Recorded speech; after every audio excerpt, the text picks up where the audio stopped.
Hi hello നമസ്കാരം. പുതിയൊരു വീഡിയോയിലേക്ക് എല്ലാവർക്കും സ്വാഗതം. അപ്പോൾ ഇന്ന് നമുക്ക് തീയൽ വെക്കാം.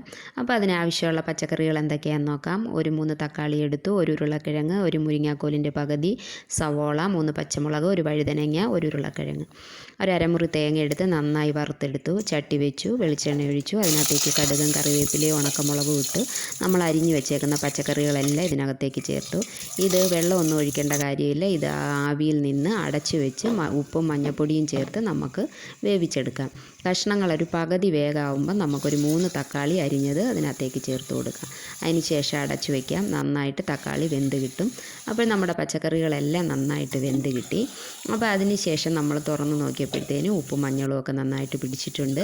ഇനി ഇതിനകത്തേക്ക് നമ്മൾ 1 സ്പൂണ് മുളക് പൊടി, പിന്നെ ഒരു അര സ്പൂണ് മല്ലിപ്പൊടി, അതിനുശേഷം അത് അടച്ചു വയ്ക്കാം. ആ എണ്ണയൊക്കെ നന്നായിട്ട് വെന്തൊന്ന് തെളിഞ്ഞ് വരട്ടെ. പിന്നെ അതിലേക്ക് നമ്മൾ അരപ്പ് തേങ്ങ മാത്രം അരച്ചെടുത്തതാണിത്, വറുത്ത് അത് അരച്ചത് ചേർത്തതിന് ശേഷം ആവശ്യമുള്ള ചൂട് വെള്ളം ഒഴിച്ചു കൊടുക്കാം. അതിന് ശേഷം അത് നന്നായിട്ട് തിളച്ച് അത് ചെറിയ തീയിൽ വെന്ത് വറ്റി വരട്ടെ.